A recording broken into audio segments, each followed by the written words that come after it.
vous allez bien. On se retrouve pour la vidéo des piles à lire de l'été, ou plutôt une pioche à lire, parce que j'ai décidé d'en faire deux. J'ai fait deux piles à lire parce que j'ai deux envies pendant cet été. Vous savez que j'ai envie de faire mon petit challenge du Tour de France en livres. Donc pour ça, j'ai regardé dans ma bibliothèque, dans ma pile à lire qui est dans ma chambre, tous les livres qui avaient l'air de parler d'un endroit en France. Et en même temps, j'avais envie de compléter avec des choses qui me donnent envie de lire cet été, soit parce que ça se passe en été, soit à cause de la couverture, soit ou n'importe, juste parce que j'ai envie de le lire prochainement. Donc du coup, je me suis fait deux piles dans lesquelles je viendrai piocher tout au long de l'été. Pour moi, l'été, je vous ai dit, ça commence au 1er juillet et ça se finit au 31 août. Ça correspond aux vacances scolaires. Donc je ne sais pas, je pense que vous les voyez un petit peu. Vous voyez le haut des piles, elles sont assez hautes. Une dizaine de livres chacun, sachant qu'en plus de ça, il y aura sûrement des livres de la médiathèque que j'ai déjà réservés, mais que j'ai pas encore.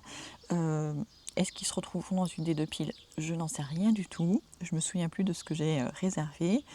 Et donc, voilà. Ouais, je pense qu'il n'y a pas que dans ces livres-là que je vais lire des choses cet été, mais j'avais envie quand même de faire ces deux piles à lire. Donc, on va commencer par la pile à lire des choses qui se passent en France que j'ai du coup dans ma bibliothèque. Donc, cette première pile à lire, on va appeler la pile à lire du Tour de France en livres, tout simplement. Donc, en premier, on a Le Poison du doute de Julien Messmakers, ou Messmakers, je sais pas. C'est un livre qui m'a été offert par Aurélie, je crois. Oui, c'est ça. Donc là, si je ne me trompe pas, ça se passe en baie de Somme. Voilà. Donc on est sur un thriller. Oui, voilà. Un thriller. Voilà, là, on est avec un père de famille qui est accusé d'avoir assassiné femme et enfant avant de disparaître. Et voilà, c'est une enquêtrice qui cherche une personne depuis 15 ans. Elle pense que c'est cet homme-là. Et donc, je pense qu'elle va ruiner la vie de cette petite famille. Je pense que ça peut être très intéressant. J'avais pas encore lu le résumé, mais ouais. Donc ça se passe en baie de Somme. Voilà pourquoi je l'ai choisi. Ensuite, j'ai La promesse du Nil de Sophie Talmen. Pareil, ça m'a été offert par Aurélie. J'ai pris celui-ci parce que Sophie Talmen, tous ses livres se passent en partie en Bretagne, des fois à Paris, des fois en Bretagne, mais il y a toujours une partie en Bretagne. Là, c'est le cas aussi. Je lis pas la quatrième de couverture parce que je vais me spoiler un petit peu trop. Ensuite, on a Colin Gattel, Les suppliciés du Rhône. Encore un thriller. Et là, du coup, ça se passe à Lyon, dans le Rhône. Enfin, dans la région du Rhône. Et puis, les Rhônes qui passent à Lyon. Pareil, encore un livre offert par Aurélie. Cette vidéo va être sponsorisée par Aurélie. Ensuite, il y a Aux douceurs du temps de Véronique Chauvy. Je vous en ai déjà parlé, je l'avais déjà mis dans une pile à lire, mais je ne l'ai pas encore lu. Donc là, ça se passe à Clermont-Ferrand. Ensuite, on a Ma deuxième liste de Grégoire Delacour. C'est un tome 2. Le premier s'appelle La liste de mes envies. Et je l'avais lu avec Alicia. Celui-ci, je crois qu'elle l'a déjà lu. Mais moi, je ne l'ai pas encore lu. Et ça se passe vers Amiens, je crois.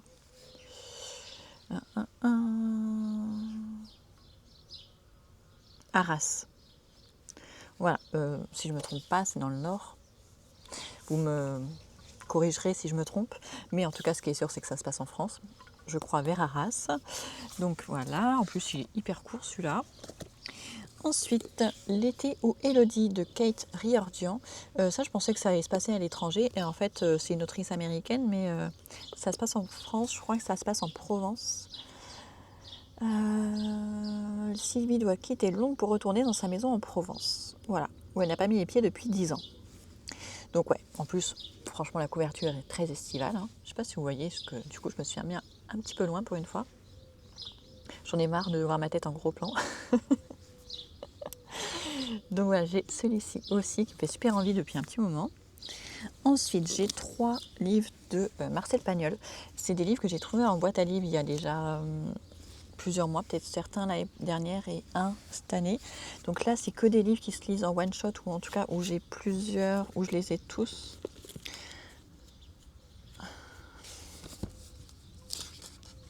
Voilà, il est vachement abîmé celui-là. Donc ouais, Jean de Florette, c'est le tome 1 et Ma bronzée source, c'est le tome 2, je crois.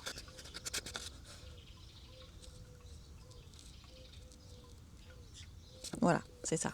Donc là, j'ai le tome 1 et 2. Est-ce que je lirai les deux? Je ne sais pas, mais en tout cas, ils sont dans ma pile à lire. J'ai aussi Marius de Marcel Pagnol, où je crois que ça se lit en one-shot, si je ne me trompe pas. Ensuite, un de mes auteurs préférés, Christian Signol, La Rivière Espérance. Donc là, on est en Provence avec Marcel Pagnol, voilà pourquoi je les ai choisis. Donc là, avec Christian Signol, c'est sûr, on est en France. Dans quelle région? En Dordogne? Ouais, c'est ça. Dordogne et...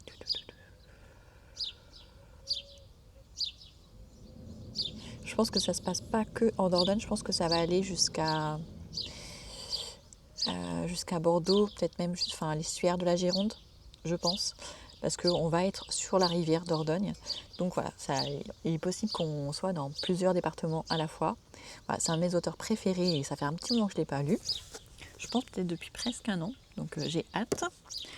Ensuite, Un pas à la fois de Sabine Latour. Ah oui, c'est ça, elle part à Tours. Donc voilà, on va être au moins à Tours, mais je pense qu'on sera à plusieurs endroits aussi. Encore un Guillaume Musso que j'avais trouvé en boîte à livres l'année dernière. Ah non, je l'avais peut-être acheté l'occasion celui-là. Je crois que j'avais acheté l'occasion. Quelqu'un d'autre de Guillaume Musso, je crois qu'il est sorti l'année dernière celui-ci, chez Clément Vévy. Et là, du coup, on est en Côte d'Azur. On est sur la Côte d'Azur. Rien d'exceptionnel avec Guillaume Musso. Et encore un Christian Signol, Les Chaînes d'Or, et celui-ci se passe encore en Dordogne. Voilà, donc est-ce que je lirai plusieurs livres de Christian Signol? Je ne sais pas, mais comme je vous l'ai dit, c'est une pile à lire, plutôt pioche à lire. Je sais que je ne vais pas lire tout ça. Je ne peux pas lire une vingtaine de livres ici, plus des livres que je vais emprunter à la médiathèque, plus d'autres livres en seulement 2 mois. C'est pas possible. Donc, si, ce serait possible, mais pas pour moi. J'ai d'autres choses à faire. J'ai quand même 5 enfants à m'occuper. Donc voilà, en plus, il y en a qui ne sont pas des petits morceaux. Donc là, pour ma pile à lire, spécial Tour de France, donc j'en ai 1, 2, 3, 4, 5, 6, 7, 8, 9, 10, 11, 12, 13. Donc j'en ai déjà 13. Donc ça, c'est juste pour des romans qui se passent en France. Ensuite, j'ai une deuxième pile à lire qui se passera peut-être aussi en France, mais où c'est pas spécialement spécifié dans le résumé en fait, mais qui sont des livres que j'ai dans ma pile à lire depuis un petit moment et que j'ai vraiment envie de lire. Donc, pour cette deuxième pioche à lire ou pile à lire, on a Les Enfants de la Liberté de Marc Lévy. Et là, si je ne me trompe pas, on est au moment de la Seconde Guerre mondiale et surtout dans la Résistance. Je crois, si je ne me trompe pas. Je crois que ça parle de la Résistance, mais bon, je vous en reparlerai bientôt. Et pareil, ça se passe seulement en France, mais bon, c'est pas spécifié où. Mais en tout cas, voilà, il me fait très envie. Ensuite, encore un Christian Signol. Bonheur d'enfance, celui-là, il est très très court.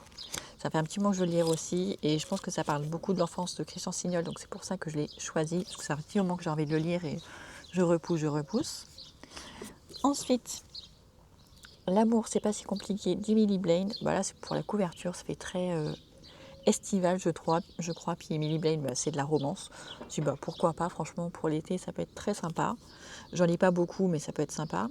Et je crois qu'il y en a plusieurs en fait. Ah oui, c'est un recueil. En fait, il y en a 4 dedans.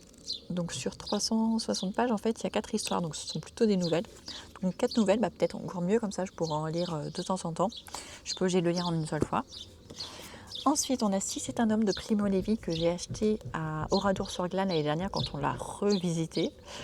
Donc voilà, c'est pareil, c'est un livre que j'ai jamais lu mais que j'ai toujours eu envie de lire. Donc là, j'ai plus d'excuses. Je me dis, je le lis cet été. Ensuite, on a 5 amis au soleil d'Emma Sternberg, donc une autrice allemande. Voilà, pareil, c'est la couverture, ça fait très estival. Et en plus, une personne le lit en lecture commune, sur lecture commune. Dans les prochains jours, du coup, je me suis inscrite, je me suis dit, tiens, voilà, c'est exactement pour ça que j'ai pris cette application.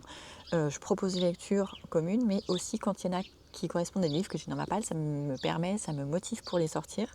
Donc je me suis inscrite à sa lecture commune qui commence, je crois, dans les prochains jours, peut-être le 1er juillet, je ne sais plus, ou le 4. Mais bon, très très très bientôt. Et pareil, je l'ai depuis un petit moment, donc ça serait l'occasion. Ensuite, La vie en turquoise d'Élie Giraudot. À la base, je l'avais acheté pour ma fille aînée. Elle l'a pas lu, vous voyez qu'il est très abîmé. Elle l'avait mis dans son lit complètement oublié, donc je l'ai récupéré. Ça se passe sûrement aussi en France.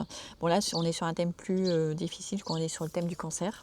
Mais ouais, c'est un livre que j'ai très envie de lire aussi, donc pourquoi pas cet été avec cette couverture, ça fait aussi très estival, même si le thème ne l'est pas. Ensuite, j'ai Outre Sable de Hugh Howey.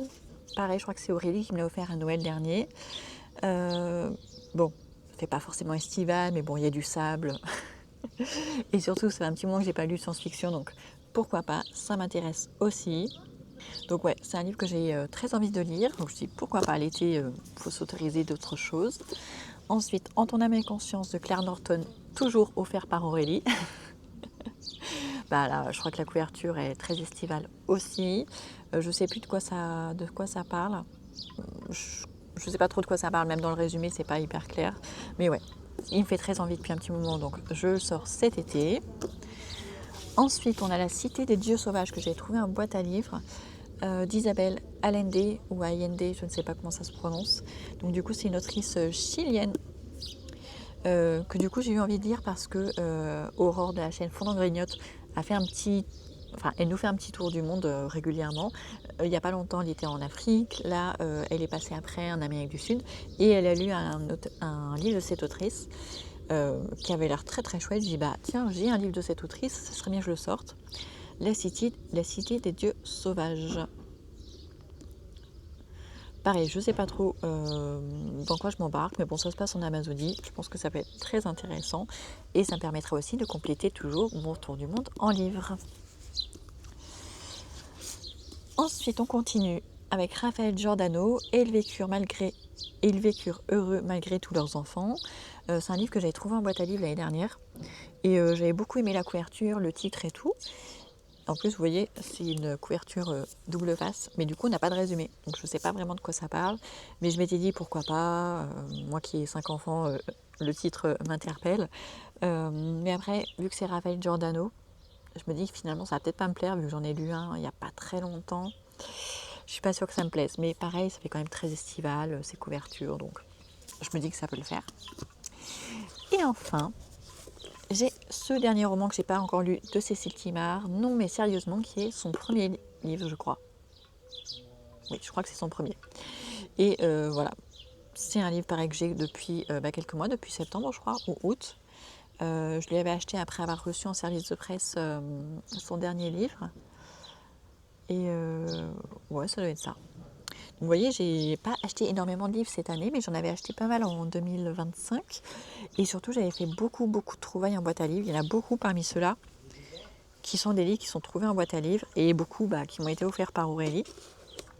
Donc voilà, donc là pareil j'en ai 1, 2, 3, 4, 5, 6, 7, 8, 9, 10, 11. Donc d'ailleurs j'en avais 13, ça en fait 11, ça en fait 24, plus d'autres livres qui ne sont pas dans ces piles mais que je sais que je vais lire, notamment parce que j'ai prévu des lectures communes dessus. Donc voilà, donc j'ai une pile à lire spéciale Tour de France en livres et j'ai une pile à lire estivale on va dire.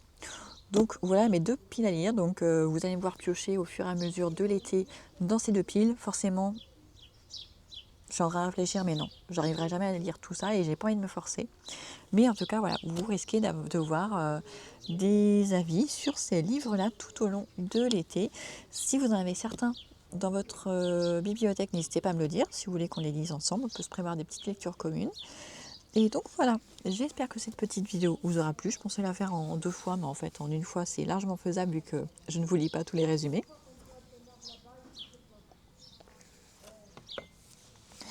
Du coup, j'espère que cette petite vidéo vous a plu. Et du coup, on se retrouve dans quelques jours pour un vlog. Et après la vidéo d'après, ce sera un point sur mes sagas. Celles qui sont terminées, que j'ai commencé, que j'ai continué. Voilà, on fait un petit point à mi-année. La dernière fois, je l'avais fait pendant les vlogmas. Donc là, je trouve que c'est le bon moment pour le faire. Et donc, voilà. Donc j'espère que vous avez passé une bonne journée. Et on se retrouve très bientôt. Ciao, ciao.